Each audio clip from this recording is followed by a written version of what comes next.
So also summarized by this diagram, the whole process. Right. So what is happening here? Water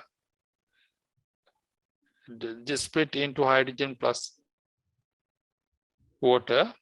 So the hydrogen actually, this process of breaking down water, liberating electrons, right?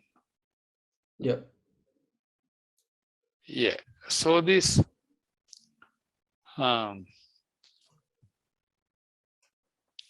in this process, what is happening here is ADP convert to ATP, right? NADH can pH come is NADP convert to NADPH. Yeah. And then they actually go through they reach the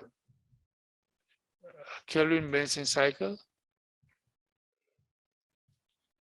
Yep. In the Kelvin the Benzene cycle, NADPH become NADP again. ATP become ADP again. But rest of the cycle is keep going, and they're fixing carbon dioxide at one stage, and same stage, very same stage as we see here. So what is here is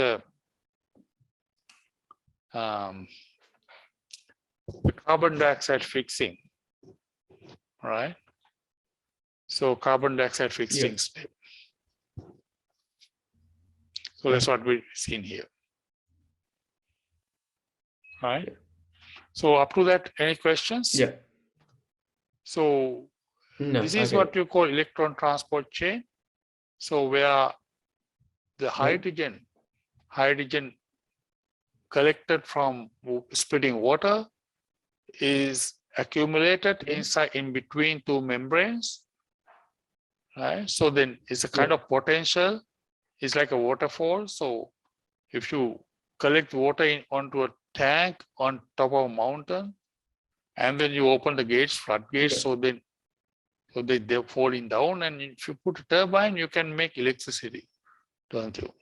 So you can make energy. So likewise, the hydrogen plus accumulating in between, upper and lower layer of thylakoid membrane. So in between them, then they have thylakoid membrane have what you call channels, the ion channels. The ion channels open all of a sudden. Then hydrogen plus is squeezing through this ion channel into the cavity of the grana, right? So that time, cell membrane has a lot of enzymes, right, to convert all NADPH into NADP into NADPH, and also ADP into ATP, right? Yeah. So solar energy is used to break down the water molecule, right? Yeah. So breaking down water molecule liberate energy as well. So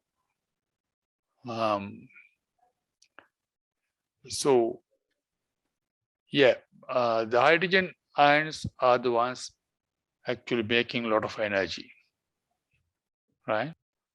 Yeah. So these are the steps. Light dependent reaction. Light energy absorbed by the chlorophyll pigments split the water molecules. The electrons move along the electron transport chain, right? Creating ion gradient. So electron transport chain on here. Right? So so it actually finally electrons go from one electron acceptor to another one like cytochrome system, right? Yeah. So that is on the inner membrane of the thylakoid membrane, inner membrane.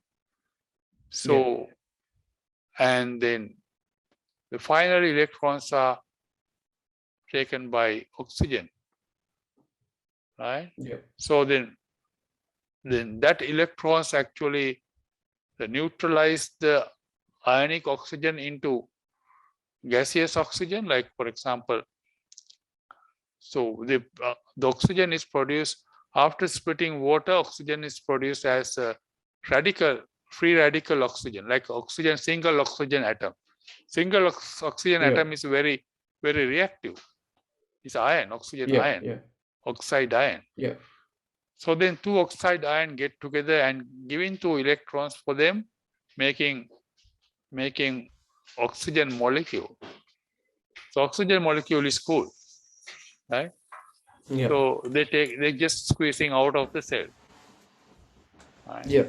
So things we learn. So now we come to here. So this is what you call C4 mechanism, right? Yeah. So what is the story of C4 mechanism?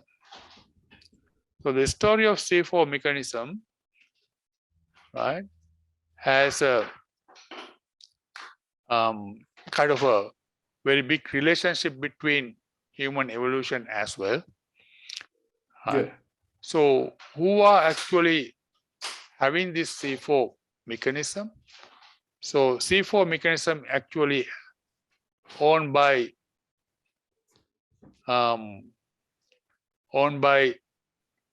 grass family, right? Yeah. Graminae. So Yeah. sugarcane, grasses, right? Yeah. So wheat plant.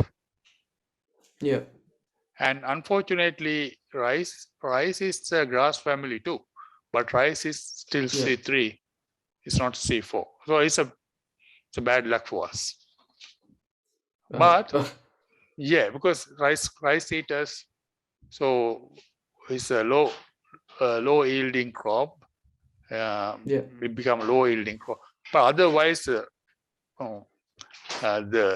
wheat eaters or wheat growers, so they get lot of yield comparisonly, because wheat is a C4 plant. So then I'm taking your time. So we start 4, 5. So can I take 10 minutes? Possible? Yeah. Yeah. All right. Yeah. Okay. Okay. I'll explain the C4 mechanism, right? So C4 mechanism. Can you see the bundle sheath cells? Yeah. So these bundle sheath cells have no air space. Yeah. Right. So they are free from the air space. Okay. All right. So and also these big cells, so they are collenchyma cells. So other cells we call parenchyma. So difference between parenchyma and collenchyma. The parenchyma is all the other green cells. So they have a lot of space, air space between them. The collenchyma, right? They don't have air space. So their cell wall is little bit thicker than parenchyma. So the cell walls fill up the spaces, and then no spaces. And then as a result, and this usually C3 plants, this bundle sheath cells do not have chloroplasts, but C4 plants, bundle sheath do have chloroplasts. The thing is, the bundle sheath cells right next to the phloem and next to the xylem as well. So they got a good water supply. So water supply is required for photosynthesis, right? So they get a good water supply, and also their products are straight away download to the phloem. So then removing the products speed up the process, right? And most importantly, so remember we talk about RUBP enzyme called RUBP carboxylase, right?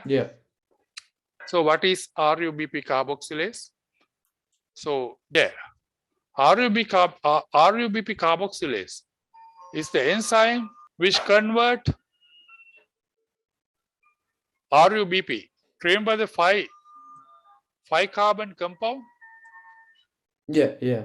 Adding extra carbon dioxide into that. Making carbon 6 compound. This carbon 6 compound is very quickly breaking into 2 carbon 3 compounds.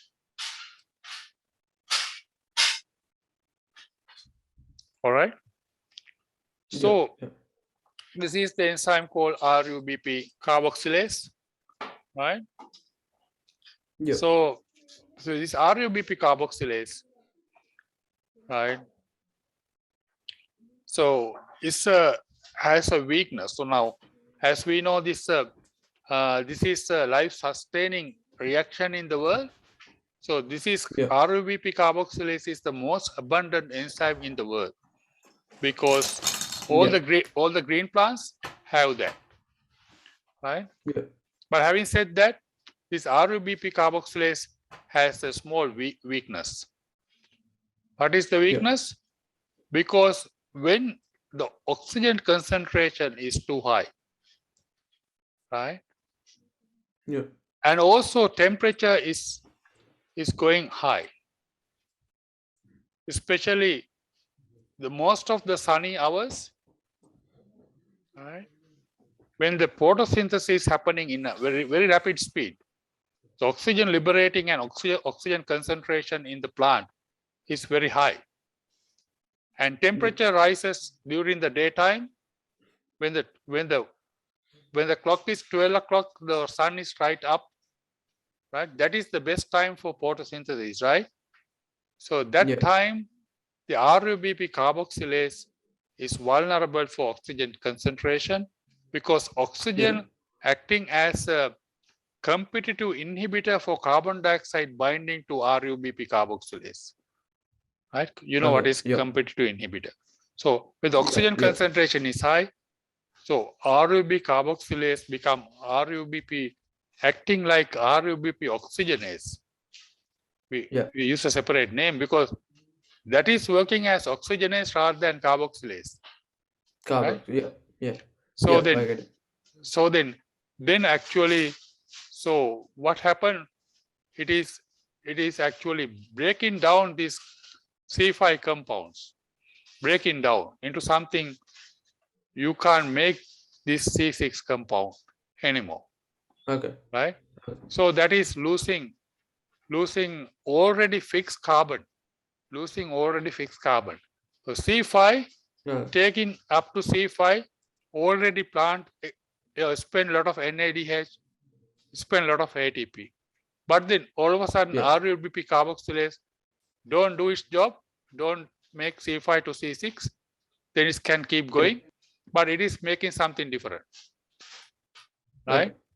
So then it is not desired product, so it's lose what already fixed carbon, right?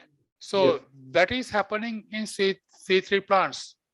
So the C3 plants lose their products because of this, right?